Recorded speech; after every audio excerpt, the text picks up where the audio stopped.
It's amazing.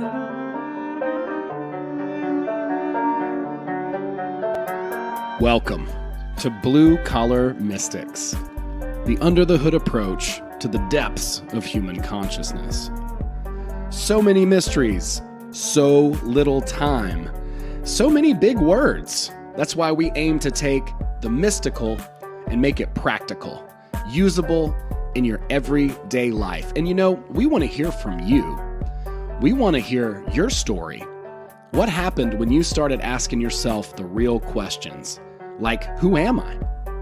What is this? Is it a hologram?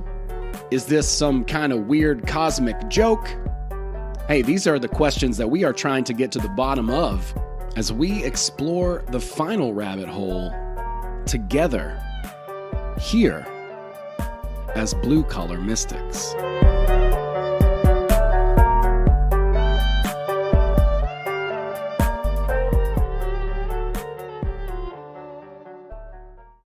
right, everybody, welcome to the show. This is the Blue Collar Mystics. I am ecstatic to be here. I have an amazing guest and just a couple of announcements just before we get started. We have an amazing show for you guys tonight. We're going to be talking about some kind of contrarian things when it comes to spirituality, or at least a different perspective. I love it when my perspective gets challenged. I love it when everything that I've taught over the past 10 years looks a little bit different. It's fun. It means that we're growing and learning. Next week, I want to say real quick, I've got a live stream with the Admiral Hits. He's the guy that bangs the gongs all night. Not that guy, the other one, Admiral Hits, the one who puts up this crazy psychedelic spaceship, which is also very therapeutic. We have some big announcements with him coming up. He's been working really hard, and I'm excited to share what he's been working on. On the 18th, Tom Palladino with Scalar Energy. This stuff is potentially groundbreaking. Please check that show out. I'm really excited about it. And we're just now wrapping up our book club for the Dream Searchers in the Telegram chat. If you want to hop into that, you still can. We talk about all these concepts and ideas in there all the time, and we are continuing to learn about the dream state, what is possible there, how it relates to waking, etc., so on. Castaneda and on is kind of where that's going. And finally, I want to just shout out, I'm going to be in Ohio a little bit later this month, and so is the Admiral Hits with the psychedelic sonic portal spaceship. And we're going to be doing some meet and greet stuff and some comedy and hang out a little bit in Pikerton, Ohio at the Awakening Conference on the 15th and 16th. Other than that, stay tuned. This is going to be an excellent, excellent episode. I'm ecstatic and very happy to bring on someone who I've met through the community. We're in a couple of different communities together, part of Brett Venot's School Sucks project. Both of us are very curious people. We've looked into a lot of different things and ideas, and most recently found ourselves reading the same book, a book called The Courage to Be Disliked, which is where the title of this episode comes from. We also had both been a part of Midwest Peace and Liberty Fest up in Michigan. That's every summer. And it's a great group of people with amazing ideas who are open-minded and into a lot of the stuff that we're going to talk about tonight. So check that out. I got that linked down below. Check out MPL Fest, Midwest Peace and Liberty Festival.org. All right. And now here we are with the fabulous, the wonderful Gretchen C. Welcome, Gretchen. Hello, Gretchen C. Well, I like it. Thanks. Well, thanks for giving me a chance to blab about this book I can't shut up about. You're so welcome. The same thing happened to me, and I started sending out links to people like, "Oh my God, and nobody cares," and I should know that, you know what I mean, by now. But it was like such a welcomed challenge to my perspective that I really wanted to share, and I wanted to talk about these ideas. And I was just kind of randomly on my phone one day, and I noticed your comment in one of the groups that we're in, I think it's Brett's group that I saw it initially in. And I was like, yes, I'm reading this book. And so we've chatted a couple of times and have been meticulously or not so much meticulously, very casually planning this outing to talk about these concepts. So thank you so much for joining me. I think everybody's going to get a lot out of this because it's, like I said, it's a fresh and welcome perspective. I agree. Well, let's start with you. Let's talk about, how did you discover the book in the first place? Well, I'm pretty sure I've heard of different ideas by Adler, Alfred Adler, the psychologist, and what, like psychologist, one of them psych people.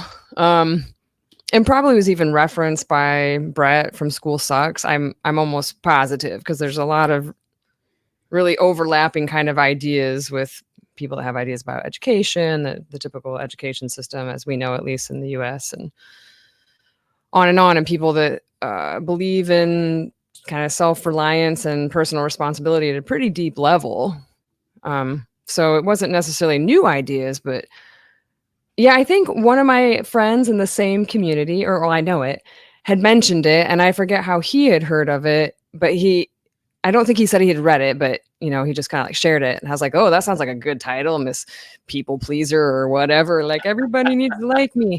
I'm like, I gotta read that. So I put it on a hold at the library, the audio version. And it took months, like many, many months. Like, I had forgotten about it. And then it came up one day and I was like, oh yeah, that book. And then I tell you what, I listen to audiobooks slowly. I read physical books even slower. And you have 21 days when you get it from the library. And I listened to that book 2 3/4 times before that time lapsed. And it's about a 7-hour audiobook, at least the version I had. And I couldn't stop. And I'm like, I just need to listen to this for life. I had a very similar experience. I've probably listened to it 3 or 4 times. And there's a couple of different versions. There's one you can find on YouTube, absolutely free, but it's just by one narrator, and he's going back and forth and being both characters in the book. I guess something that's interesting to maybe note about this book is that Adler is not somebody that I was terribly familiar with. Now, his contemporaries were Freud and Jung, and he was pretty ardently against a lot of what they had to say. He was definitely the other side of the coin in a lot of ways. And a lot of his work, I guess, through reading this, is based on Socrates and how he liked to present things, which is why the book is presented in a conversation form, an homage to the Socratic method, right? Which is what we're doing now. This is why podcasts are so popular, I think, because you've got 2 people talking about a topic, synthesizing information, expressing new ideas, opinions, etc. So it's entertaining. I think that's something that we maybe even carry over from back in the day, but it's presented that way, I think, as an homage as well. And so a lot of these ideas, like you said, are not really very new, but they're presented in a way to where they're kind of new to us. And this book was translated actually from Japanese. So initially written in Japanese and then translated into English. And so, so that's kind of an interesting way for Western ideas to be proliferated all the way out to the East and then back to the West. I guess you don't get that, but just to kind of set the scene a little bit, that's what these ideas are based on. And some of them are big and some of them are very challenging to the way that I know a lot of people see psychology or philosophy. I guess you could go either way with this, psychology or philosophy. I don't know. What do you think? It's both. I guess it is. Yeah. I mean, it's kind of hard not to blur the line with that, but yeah, I mean, it's a model. He has some ideas, and the first thing that he says in the idea, the first thing he says in the book is it goes against a lot of what you hear people talking about in the spiritual circles and stuff. And it's pretty spicy, right? He says there is no such thing as trauma, right? And so like all the Reiki healers are like, what? No. And like, I need that for my job. That's kind of important.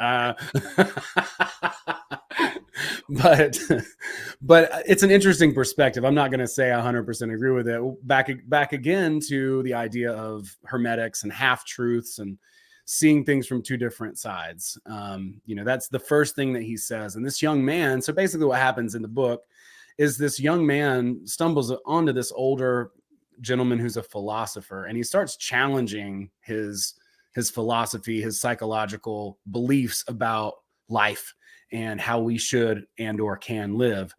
And a lot of the principles and ideas reflect many of the other ones that I found to be tremendously helpful, like transurfing, where he talks a lot about self-worth. And so at the end of that book, that's really what he talks about is self-worth. And that's what it kind of all comes down to. And Adler has some great ideas about that as well, and how we interact with our society. One of the other big ideas is really self-acceptance. It's hard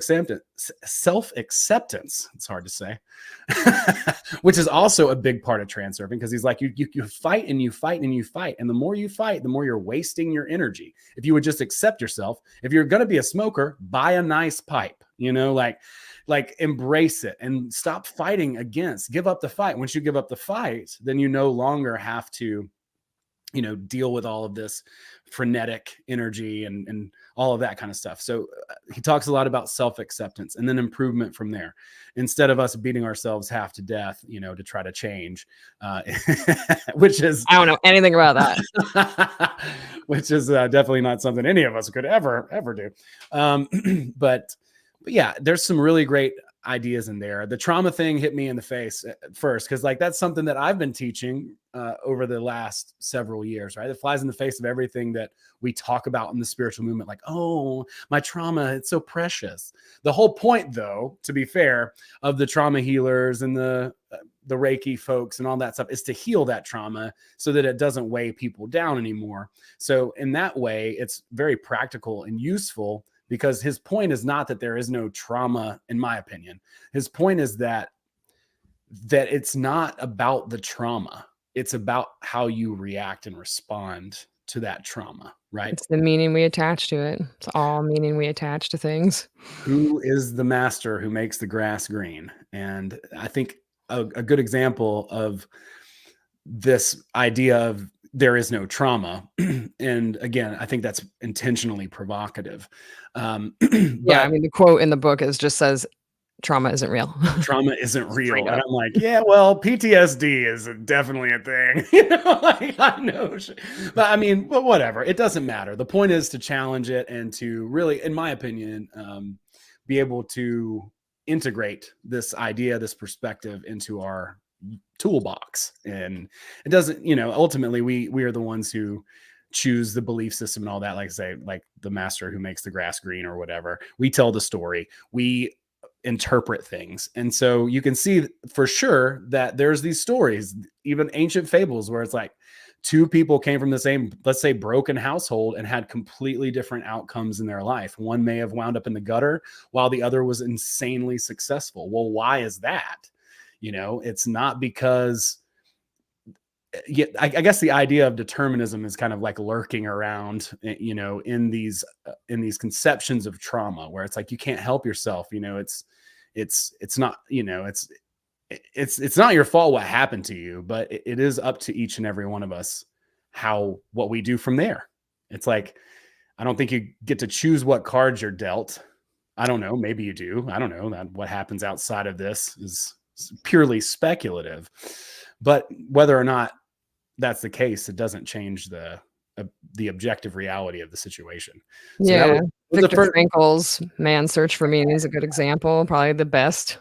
It's a great example. But that was the first thing that kind of hit me in the book. And it really was a kind of a gut punch at first, but I really love it. I'm so excited to be able to talk about that as a concept. And I would love to hear your take on it when you kind of started reading that. Like, what was your reaction at first?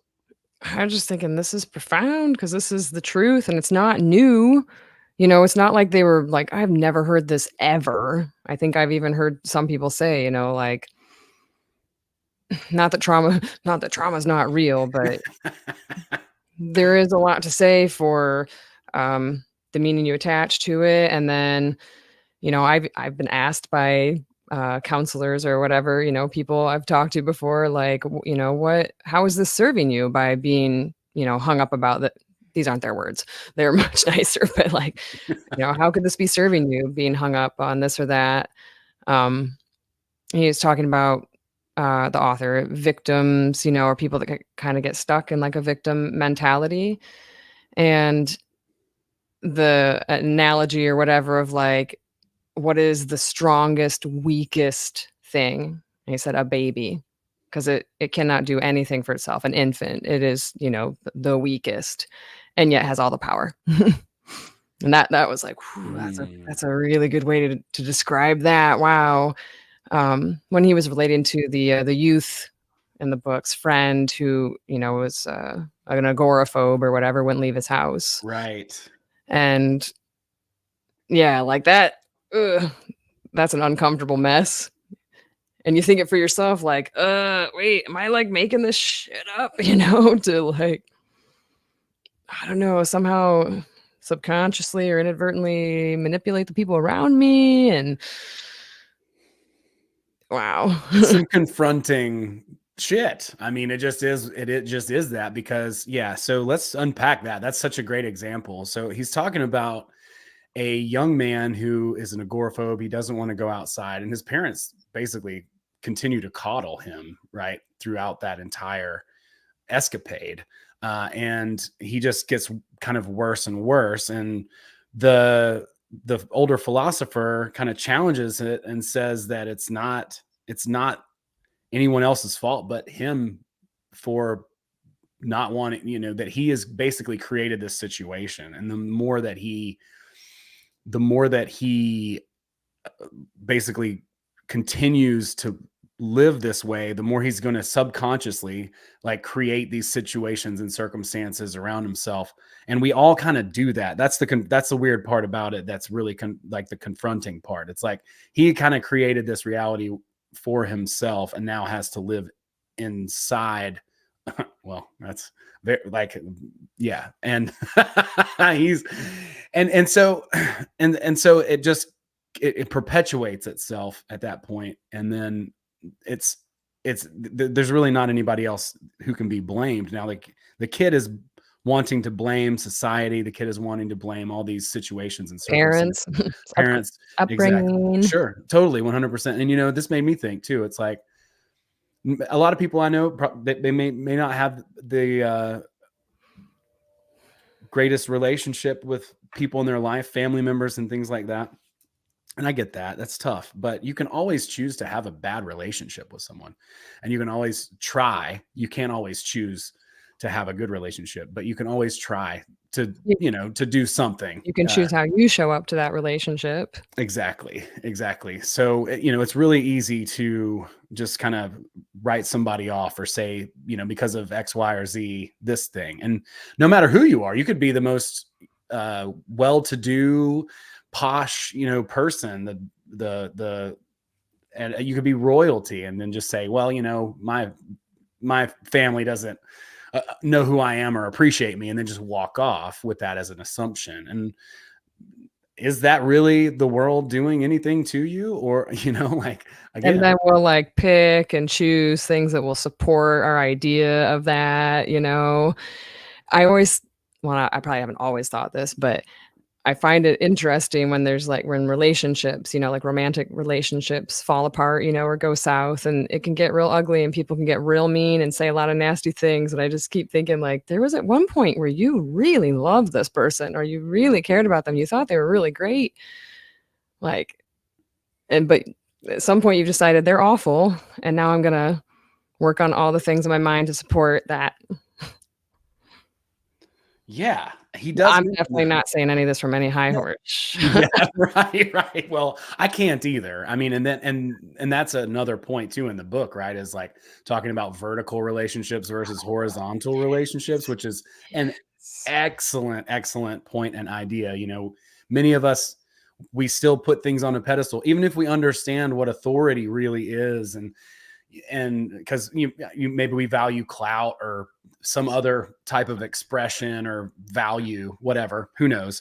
And so one of the things that he talks about is, well, let's back up. We'll get there. I'm going to make a note about that. I'm glad you mentioned it because that's a sticking point. See, I'm now I'm also reluctant to tell people about this book because I kind of start like I'm sounding like an evangelist, like I'm getting religious, and I'm that gives me hives a little bit of being like, oh, all of this, it's all the whatever truth. But I really am starting to just view my life like this. It's like these little tags, ding. I keep saying all problems are interpersonal relationship problems. That's one Yeah. that comes up, and the separation of tasks that comes Yeah. up. Like these are replaying all the time. That's perfect. We need to start with that. For people who haven't read the book or they're just starting to, of course, highly recommend it, but we're going to do our best to unpack some of the ideas that are in the book. And I've read it like 4 times, and I'm telling you, there's a ton in there. It doesn't even seem like it on the surface when you first read it, because you're like, yeah, that makes sense. And you're listening to this conversation. But the more you go back and start to unpack it, it's like I could do a bulletin board of bullet points. So the first premise is, and we talked a little bit about accepting yourself and stuff like that. That's kind of jumping ahead. But his first premise is that if you were alone, if you were completely alone, let's say, and you didn't have anyone around you whatsoever, you would have no choice really but to fully and completely 100% accept yourself exactly as you are, because you wouldn't have any metric to see it against. You wouldn't know that some people don't have a giant tree farm on their face or whatever. You wouldn't know that you didn't smell weird or you weren't different in whatever way. So if you completely took yourself away from society, all your problems would be solved. all your problems with that. That's kind of how it sounds, right? But and it's hard. It's hard to test that, but it's a great premise. And it will come full circle as well. But the idea is that everything that we are basing our opinions on are actually opinions of other people. And that leads to every problem becoming a interrelationship problem, or a problem between people, ideas, and we're looking kind of externally at, and the problems that we have are because of the relationships that we have. So if we didn't have any relationships, we wouldn't have any problems, so to speak, right? Not in a social way, not in the way that he's talking about for pursuit of happiness and stuff like that. Of course, again, there's no way to do that other than to just go out in Alaska and like build a log cabin, which that does happen. And guess what happens 9 times out of 10? Those people just stay out at the log cabin. They're just like, I'm done. I'm over it. And I never understood that until the past couple of years. But yeah, I think so that's the biggest part, self-acceptance and understanding that every problem we have is based on the fact that we live in a society, we have other people that we're considering, etc. Right? Like how else might you synopsize that point? Well, they say interpersonal relationship problems stem from intruding on each other's tasks, and you could just interchange the word tasks with responsibility. And the 3 categories of interpersonal relationships we have is work, friendship, and love. And all together, they are referred to as life tasks. Okay, awesome. That's great. All the life tasks. Yeah, intruding on each other's tasks. So work. Intruding on each other's responsibilities is where the trouble seems to lie.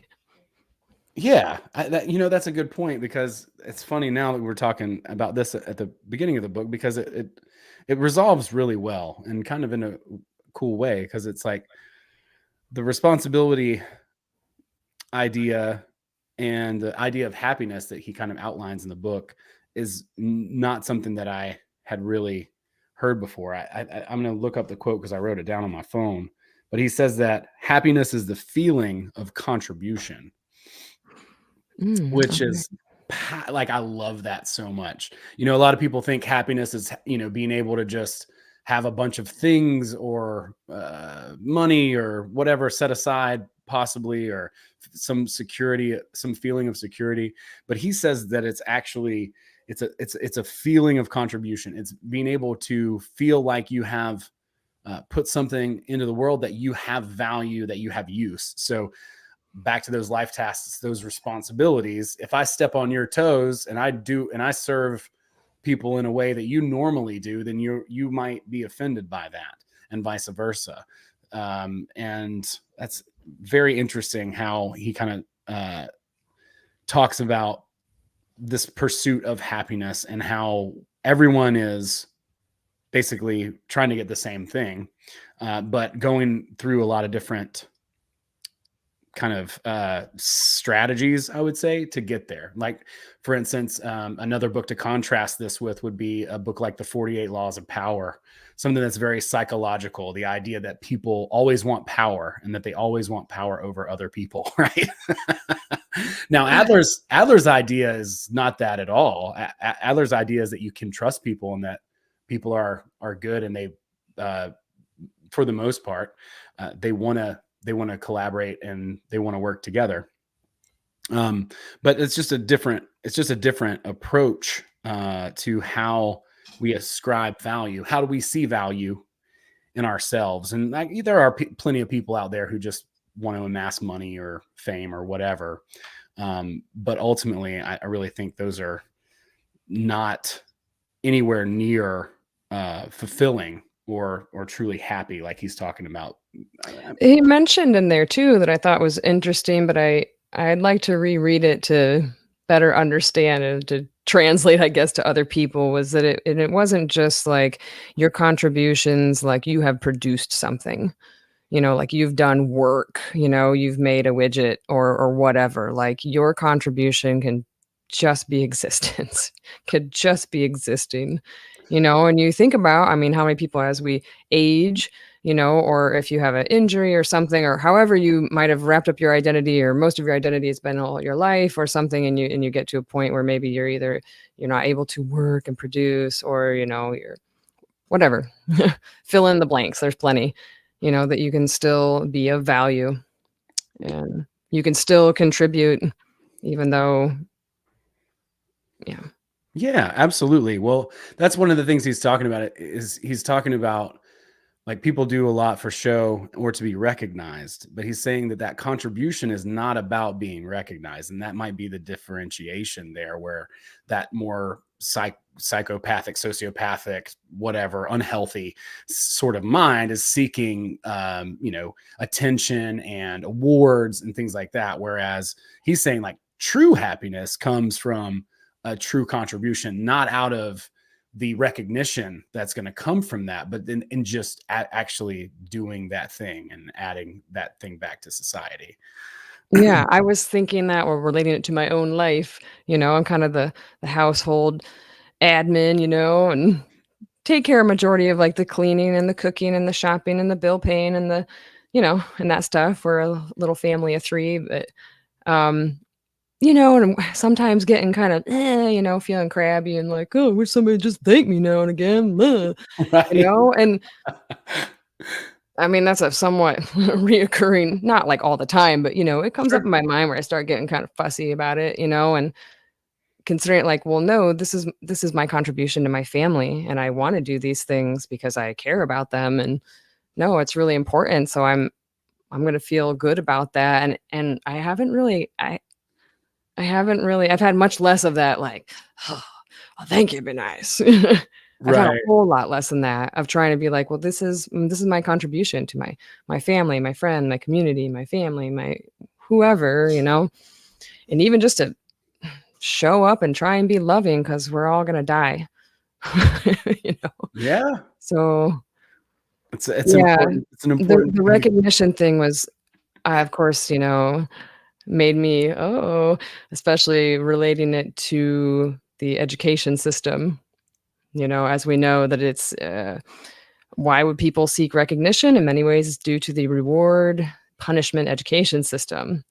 So you kind of start being kind of trained that, like, oh, well, if no one's going to praise me, I won't take the appropriate action. And if nobody's going to punish me, I also won't take the appropriate action. You think, oh, that's that's not good. Like, Right. Well, it says a lot about intention with that. Like, why do we do the things that we do? And it really does a good job of asking that particular question. Are we but I'll say this too. There's nothing wrong with having the occasional, hey, and he's even talks about thank you and that in the Oh, book. yeah, like No. real, total, real, genuine, sincere gratitude to others, absolutely. But yeah, there's but doing it, I guess that brings us to the relationships too, I guess. Because It's all relationships, Alan, it's all interpersonal relationships. yeah, it is. And so and so that goes in really well with this point of this idea of, punishment or reward, or, telling somebody that they did, a great job, and over trying to basically communicate in a way that's, again, vertical or versus horizontal. It's like, and some people kind of automatically take these roles, back to this maybe sort of narcissistic-ish type of mentality, self-absorbed type of people will kind of put themselves on a pedestal. Other people will put themselves below someone, and neither of those are in balance. What is in balance is a vertical relationship, whether that's in work, or whether it's in family, any type of relationship. Those differentials and pedestals are problematic and cause the most amount of interpersonal relationship problems, which this is not news to someone like myself or yourself, probably, or a lot of people who are watching this, because we understand a little bit more about authority and how that works. But but this is a great illustration of that dynamic of vertical, like, are people above or below there? Because I mean, again, people do perceive of that in different ways, whether or not it be through like a governmental organization that recognizes, right, like someone's celebrity or someone's what have you might put them in a different kind of place. Talking to your children, I mean, that comes back to me a lot, some people, and I hope I don't, but I'm trying to recognize it, like, oh, good boy, like he's not a dog, I think maybe dog and human is a vertical relationship. I don't know. I don't know. Maybe it's not. Yeah, I think that's I think that's admissible for sure. But even the philosopher in the story, or in the book, like he was trying to tell the youth, like, I'm not, up here as teacher, like I learned something from you as well, and like we're just friends and we're talking. And yeah, the vertical and horizontal relationships, I try and notice it in myself too, in my different interactions. I typically tend to think most people are smarter than me, so that kind of ends up I'm putting myself sort of down, in a subordinate, in a vertical relationship. Yeah, it's easy for me to do that too. Sometimes I work with people who have like a lot of money and stuff too, and so I like kind of like I have that tendency to just be like, well, they have all this money, so I must be less than, or something, or whatever. And it's not that way at all. In fact, it's almost like you can define it by your approach to it. At least you have an influence on it, where it's like, if I act like that, well, of course, that's going to be the paradigm. That's going to be like the model of the relationship. I've basically signed myself up to be in that submissive role. So why wouldn't it continue to play out that way? Whereas if I assert myself as an equal with someone, then it should continue to play out that way, unless they have some other idea about the relationship. So yeah, again, back to our own responsibilities about things. Our own tasks. Mm-hmm.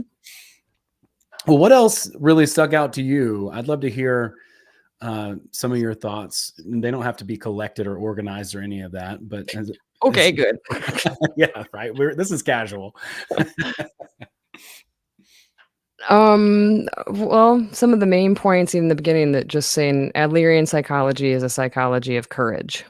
Oh yeah, good call. And I was like, boy, there's so many things in this book. I just think it's just explained so well and so clearly, and so it's not in fancy words, and it's not in a bunch of words. It's just, man, it's really good. So Adlerian psychology is psychology of courage. I was like, yeah, okay, drop the mic. And they said there's like there's two objectives for human behavior in psychology, and one is to be self-reliant, and 2, to live in harmony with society. So I guess maybe the reliance on yourself is understanding what is my responsibility of how I'm reacting to something, just everything. And of course, the living in harmony with society is understanding the separation of tasks. What is my task? What is your task? And that's very tough, I think, for me. I'm a self-described control freak, you know. I want to have expectations. I want to assign meaning to things. I want to control things. Well, I mean, some of those tasks are necessary. So, you know, it's just a matter of figuring all that out. But that idea of courage, I think, is 100% crucial. And it's so funny too, because if I go back to, let's say, David Hawkins' consciousness scale, the tipping point on that scale to higher consciousness levels is courage. It's like at the very bottom of consciousness in his model is apathy, just totally apathetic. And then you get up to depression, and then you get up to anger, which is actually higher. And then you get up to pride, and then you get up to courage. And then once you hit courage, it's funny too. I would show you this, but I've been copyright struck off of YouTube for doing it a couple times. So I'll just send it to you in like a message or something. But it's funny because it corresponds with the chakra system colors and everything, the way he's drawn that model up. But courage comes right before purpose, basically. And then that kind of goes on and up to reason, and all the way up to the top of the scale, which is ineffability, like just indescribable bliss. And what he's saying is ultimately that we're all making this trek up to higher levels of consciousness, but that the fulcrum is kind of like courage. So it's back to this book where it really is about the courage to challenge yourself and put yourself in that next difficult situation so that you can learn and so that you can grow, not for the awards or the merit, but just for your own development, I guess. I needed courage to come on your live recording show. I know. And I'm so glad you did. Like, we have a great group of people in the chat. Thanks everybody for hanging out. I really do appreciate y'all kicking it with us tonight. I saw we had a couple people who are from School Sucks group, and a couple of folks who sometimes hang out, and Sid Rock's here. Oh gosh, I wish you wouldn't have mentioned it. Now I think, oh, there are people listening. There are a couple. And then, yeah, my friend Tiff's here. What's up, Tiff and Kevin? Thank you guys for hanging out. We appreciate it. I hope y'all are enjoying this. I hope you will check out the audiobook if you haven't already, because it really does do a great job of reframing some things and taking some ideas that, yeah, again, like we were talking about before, where they're not really new ideas necessarily, but he does such a great job of weaving them all together. And I'm so grateful that you did have the courage to come on and chat, because this is what I wanted. I just wanted to nerd out about an awesome book. I know. You do it later after the hour's done. I'm all about it. Really. Right. I imagine people are going to start like, God, shut up, Gretchen. I said the other day, I was like, I don't even speak normal anymore. All I do is talk in these like wise quotes. All I say is, all problems in a personal relationship. Oh, that's so funny. And noticing again, like our responsibility, I think it's probably universal, but maybe particularly with women, I don't know.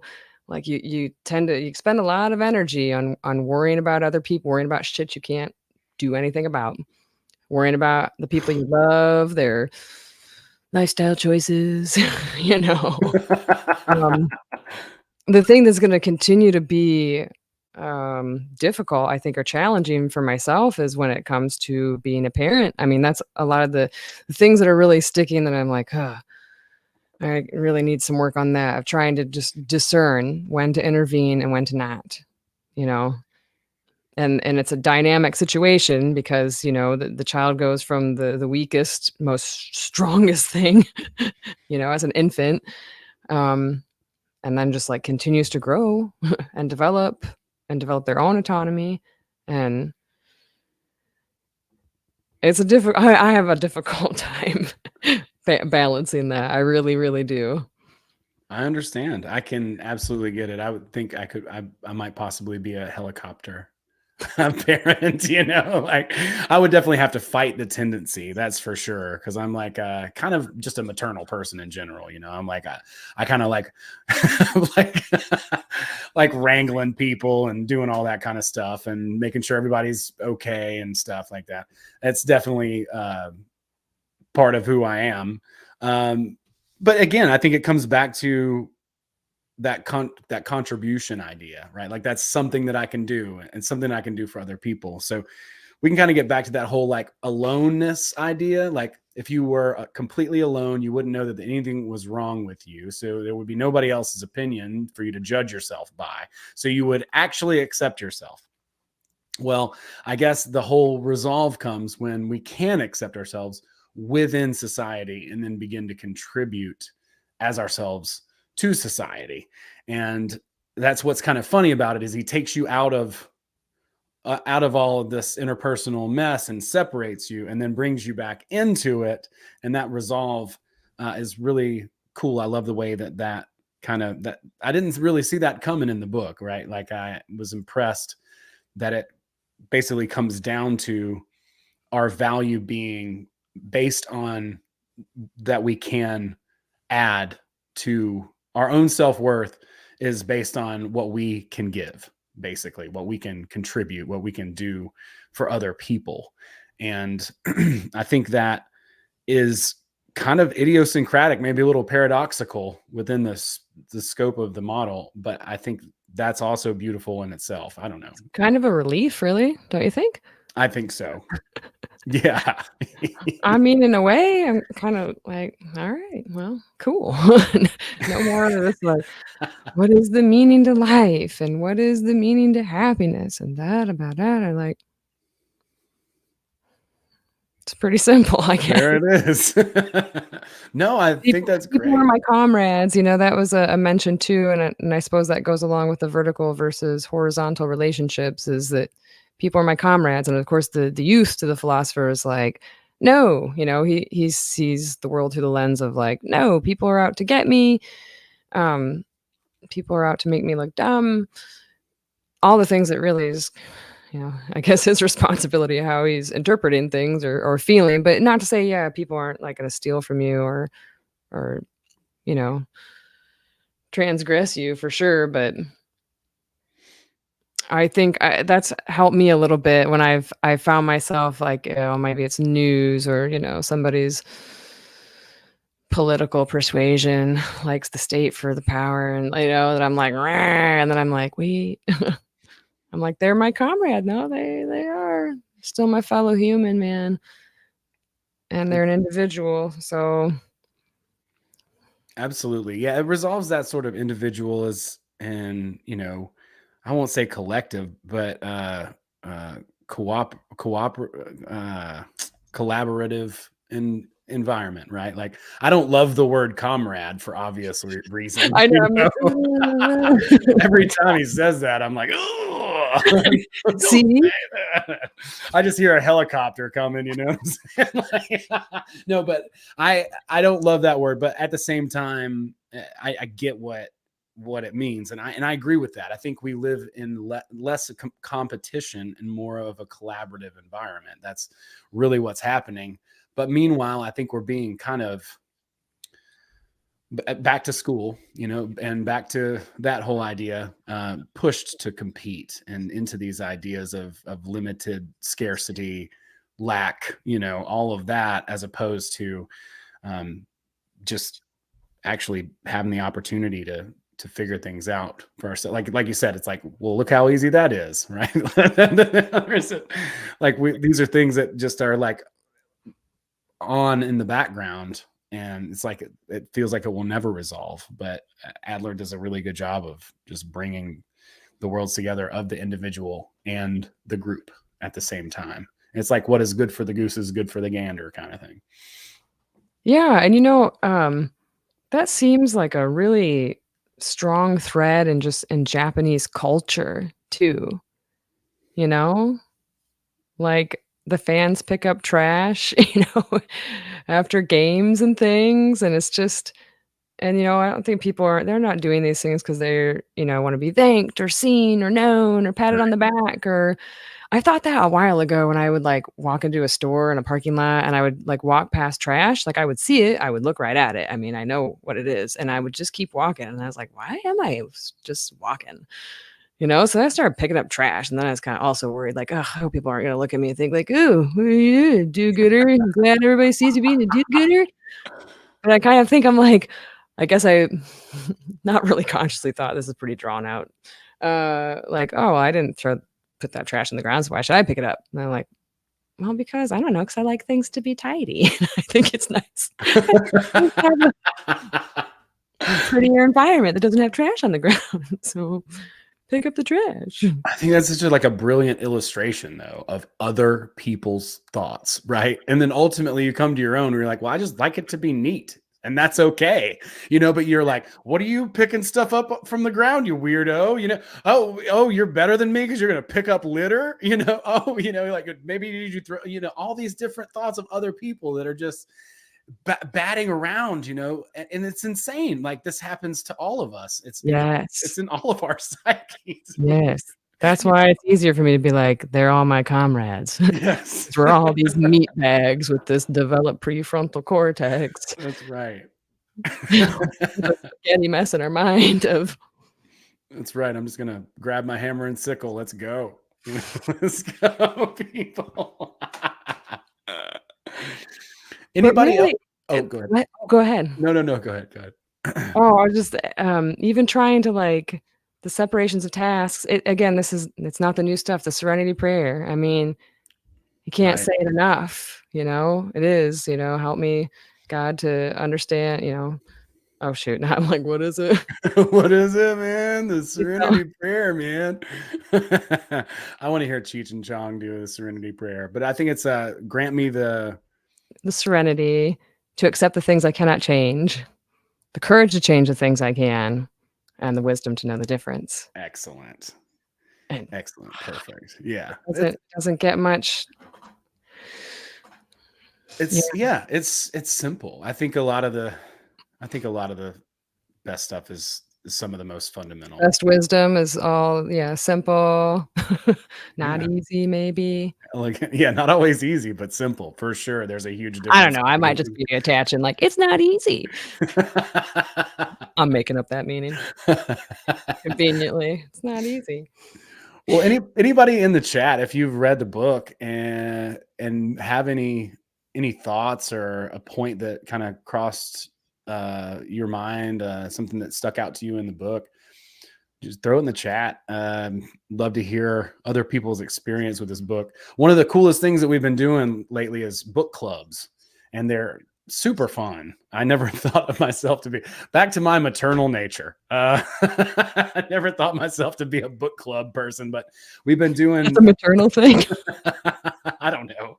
I mean, it's very like, come on, group, let's do something. Like, what is David Data says? The masculine is focused on like freedom and expression. The feminine is more focused on the flow of love and relationships. Then we each have those elements to ourselves, right? I have masculine aspects and feminine aspects, very much like a lumberjack fairy princess type of person. But I mean, I just say it in those like light, strange terms. But we've been doing these book clubs on the Dream Searchers recently, and it's super fun because every week we talk about the book and everybody gives their take and their perspective. And cool. I'll join your book club. Yeah, you're welcome to. Yeah. And cool. We'll do other ones too. Like we've done transurfing. We'll probably do Tufty at some point. What are you bookmark that? Are you saying trans surfing? It's one word, but yes. That's a loaded word though anymore, isn't it? It is now, yeah. I'm like, what are you doing? I got a lot of funny images. Right? It's a Transurfing, man. It's a Russian book written, started writing in the early 2000s, and I think he finished it in maybe 2010 or something like that. It's 5 books all smashed together, but it's Reality Transurfing is the name of the book. And I think in my opinion, it's short for like transcendental surfing, like like all the different possibilities. It's like the quantum. So he's more of a scientist, and it's an audiobook that I actually produced the first version of. So I love that book. It's fantastic, but yeah, it is a problematic name, you know, like we gotta, it just doesn't represent the book, right? It's not, there's nothing, it's just not what that is, but that's for sure, of course, the first thing people are going to think of when they hear the word. Yeah. So Well, that sounds interesting. I just noticed, I looked at that chat, and Larry mentioned something that I thought was kind of jarred me a little bit too, about the courage to be normal, or like mediocre, or average. And I was like, oh shit, do I do that? Maybe I do. well, I You guess know, like we have to be like extraordinary, and I don't know. yeah. Unique, and then I'm looking like, gosh, has any of my past behavior, has that been, that? And I think that happens a lot in adolescence. And maybe it doesn't ever leave as you age, but I think I'm not, like I was when I was a kid, I think. In terms, I think I'm feeling a little more comfortable with. Yeah, I thought that was really, I don't know. I thought that was pretty profound too. What did you think about that? Definitely. Or did Yeah. you I mean, notice that? as someone who goes on stage and performs, for people, it's like, why do I do this? I need to, but everybody who's in entertainment or something, we all have different reasons and things, but it's funny because it's actually even part of my act. I'm looking a little bit burly now, but I usually talk about how I look like somebody already, and so the people already think they know me because they know somebody who looks like me. And it's like I'm extraordinarily regular. What can I say? That's the gist. But we all have that capability. And I actually took like an acting process to kind of discover that about myself. I didn't really recognize it myself, but whenever other people pointed it out to me, like they were just like, regular guy I'd get a beer with. You would sell me a Harley, like different things like that. And it helped me to understand myself a little bit better in context, if that makes sense. It was like a workshop that a lot of actors take so that they can kind of get what their essence is. That's the whole point of that specific workshop. And so you get like all these different people's ideas, and then they go up too, and they get your ideas and impressions of them as well. And so they get to kind of cobble that together and kind of get a little bit of a picture of how you were perceived, how other people perceive you. And it can be very helpful because I mean, if I can go on stage and tell people, oh, you already think you know me because you know somebody, they're like, yeah, you're right, that is true. And then now I've cold read them, and so they're kind of on my side a little bit. So it's helpful for that. I don't really even remember why I brought that up. Oh, the normalcy thing, regular. Having the courage to be normal. The courage to just It's balancing. I mean, they talk about in that book some about striving, and I'm always thinking about that too. Like, where is this becoming like not healthy striving? I think they were trying to even, but I guess I have to listen to it for a third and a half time or something. The striving is healthy and normal, but recognizing maybe where that striving is coming from, or recognizing when it can get to like an unhealthy level. Absolutely. I don't think I articulated that very well, but Gabrielle had said here, like, we're special when we can accept the beauty of being, simply being. So that's probably right too. It's funny because like these same ideas have different words, and then you hear it in one way, and you like, oh, I get that now. So for me, it seems to be that way. It's like, that's why I referenced that one book that so much, because it did such a great job of taking a lot of the, I wouldn't even say woo woo, but kind of just like more spiritual, but in a scientifically presented way, some of these ideas. And then you hear somebody say something like you are enough, right? Like, and that's the same idea as like self-acceptance, as like simply being, as you are, or I am, or whatever. All those things, it all kind of means, I think, a lot of the same things, but there's just different ways to say it. It's really cool when we find ways that resonate. I just think that's I don't awesome. know. I have no idea why this like stuck this time. Some of this, I've seen the Serenity Prayer for a long time. It could just be the student, me was ready at the time the teacher said the word, I don't know. But I just thought the way the ideas are communicated, and probably because it's using sort of the Socratic method, is great. And I tell you, I'm grateful that Ichiro, what's his last acronym? I will just butcher that. No, I'm not trying. I think I can look it up. It's Ichiro Kishimi, and Fumitake Koga.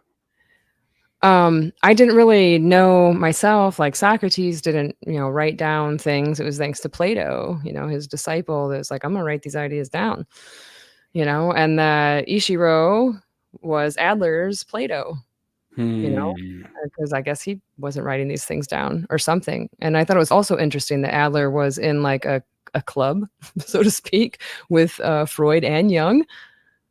And then he was like, I think I'm gonna see my way out. Yeah, dude. You guys are toxic. Really, really. We all got some interpersonal relationship problems. Right. It's your mother. No. Right. Yeah, no doubt. No, I thought that was really interesting too. And yeah, the whole Socrates thing, I didn't realize that he was a student of Adler's. That adds even more intrigue to the whole thing, and makes me even happier. Yeah, I didn't know that. Yeah, or at least he was like, I'm going to be your disciple. I'm going to be the Plato. I'm going to be your Plato. I'm going to write these ideas down because it's too valuable. Well, it's done in such a great way that I think is just a very clever homage to the source of these ideas, of whence they came from, Socrates, the way that it's presented and everything. I think it's beautiful. It's a great book. I highly recommend it to everybody. I'm going to read it like a lot more times. It is so damn good. I mean, and it's harder to explain than I want it to be, but I'm still learning. It takes time. I'm still learning how to talk too. Yeah, exactly. I'm in class for that, But I hope everyone had a great time. Thank you so much for hanging out with us today on the stream. I want to welcome you to check out our Telegram chat. I'm most active there in our Telegram chat. And then that's the way in if you want to get into the Dreaming Book Club, which we talk a lot about dreams and talk a lot about dreams in that book club, and have a friend who's actually translating another book. It's weird. I find all this Russian stuff. I don't know how it happens, but like that Vadim Zeland book, Russian, and then this Dream Searchers book is also Russian, Andrei Roitov. It's in your link hearing you say, people are my comrades. Right. That's what it is. But this does such a good job of taking a lot of Castaneda's ideas and others and distilling it down. It's a fiction book into these different dream ideas and practices that, like my friend Abby, for instance, she's been a lucid dreaming person for a long time. And even before she kind of got into spirituality and stuff, she was lucid dreaming frequently. She taught her kids to lucid dream and stuff. So it's been a very curious subject for us all. Oh. Yeah. Have you ever had a lucid dream, Gretchen? I don't think so. Yeah. It happened to me once super randomly. Like, I think there might have been somewhere like right before you kind of get back to the surface, you're like, wait, I'm dreaming. I think I've done that when I like wet the bed. Yeah, it's amazing. Is that? No. It's amazing what can be possible in that. Like I said, it happened to me randomly one time in college, and fascinating that you could. Yeah, because you were like, I am dreaming. I can do whatever I want. Exactly. Yeah, there was a movie that I saw around that same time called Waking Life, a Richard Linklater movie. It's a fabulous movie. I highly recommend it. And it's basically about this one kid. It's the kid from Dazed and Confused that touches his nose all the time with the hair. And he's going around in this dream, and people are explaining to him about this stuff, and it's shot and then rotoscoped on top. So it's like super trippy because it's all animated after it was shot. But everywhere he goes, there's these people. Alex Jones has a cameo in it. Like Ethan Hawke has a cameo in it. Like all these people have cameos in it, and they're teaching him stuff like, yeah, I mean, you see the light switch doesn't change the light in here. And that's one trigger for lucid dreams. Like you can't alter the lighting in the room in a dream. That's not a thing. If you look at a clock, it like melts and bends and does weird stuff in a dream. If you try to read in a dream, it's actually gotten to the point where I can a little bit, but if you try to read in a dream, it'll start looking really weird and start moving around.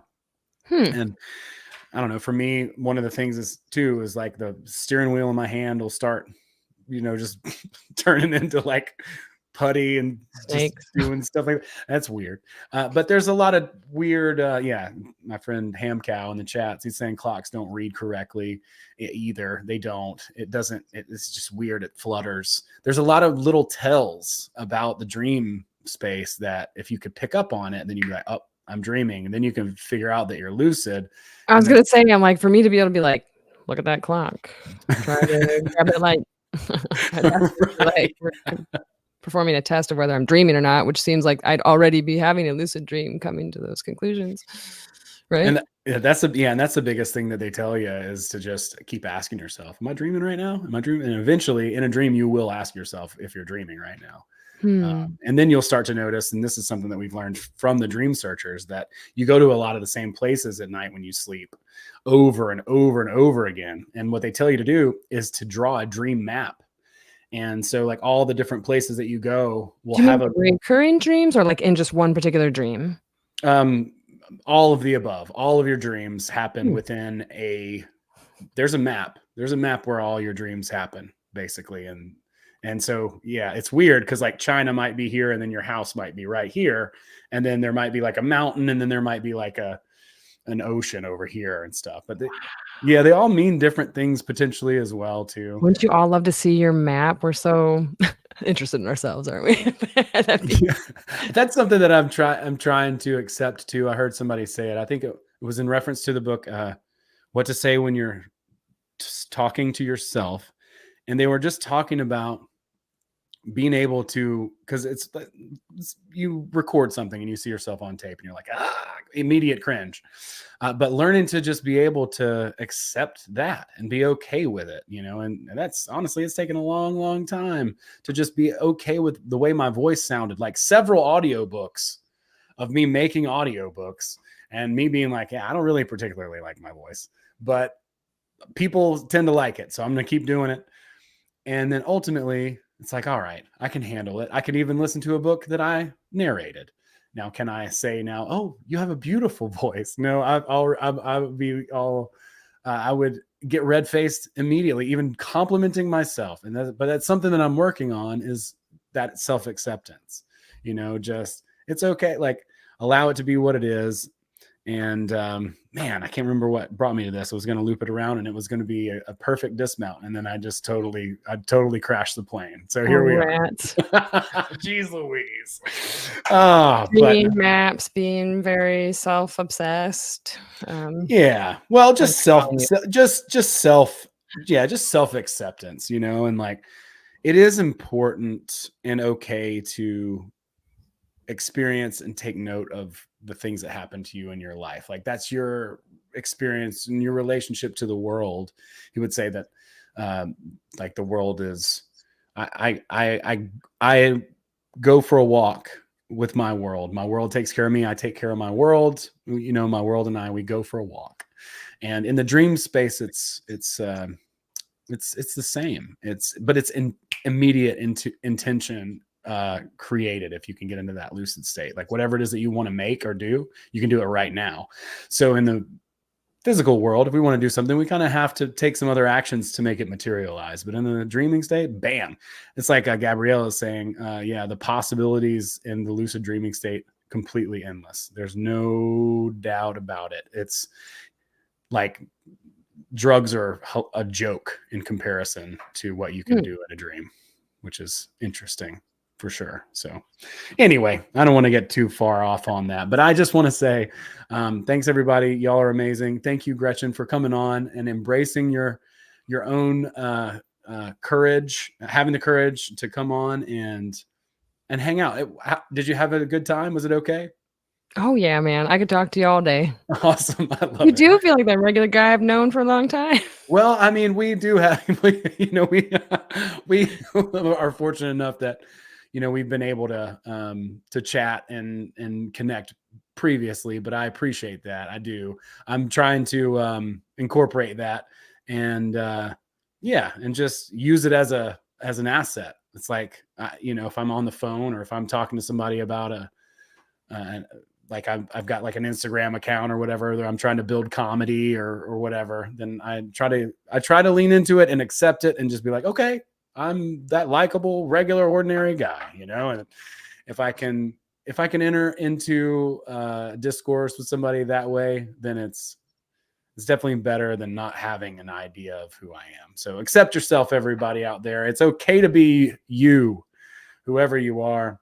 And keep that courage up. And thanks so much, Gretchen. Again, I got a link for MPL Fest, folks. If you are in the area, what is it, in June this year? The 11th annual Midwest Peace and Liberty Fest is happening Thursday, July 27th through Monday, July 31st, 2023. Right. Join us for a long, laid-back weekend of peace, liberty, and connection at this family-friendly camping event. Early bird pricing is $20 per night until May 1st. $30 at the gate. There's some RV sites. There's some cabin tents. All those are limited quantities. Otherwise, there's lots of places to camp. Really good conversation. Just nice people. Great seeking people. freedom in their own ways. Absolutely. Great people. Such a fun trip that I had up there. It was beautiful. Got all north. The sky is gorgeous at night up there. And had a blast. If anybody's in that area nearby, there's so many cool people up there in Michigan. It's crazy. Is it still at the same place, that little farm up there? Yep. Awesome. It's in Gaines, Michigan, which is right outside of Flint. Yeah, not far from Flint, Michigan. I couldn't recommend going and hanging out at that enough. So there's nearby hotels if you're like, camping's not for me. Yeah, that's true too. But it's a great place to camp. I really enjoyed camping out there. Like I said, the sky was just amazing, and everybody was super cool. We had a great time, and if you're interested in hanging out with some open-minded folks who are into this kind of thinking, then that's an easy and fun weekend to do. So thanks everybody. Thank you all so much for being here, and we will be in touch soon. We'll see y'all next week with the one and only Admiral Hits. Have a wonderful week. Much love and many blessings. Bye everybody.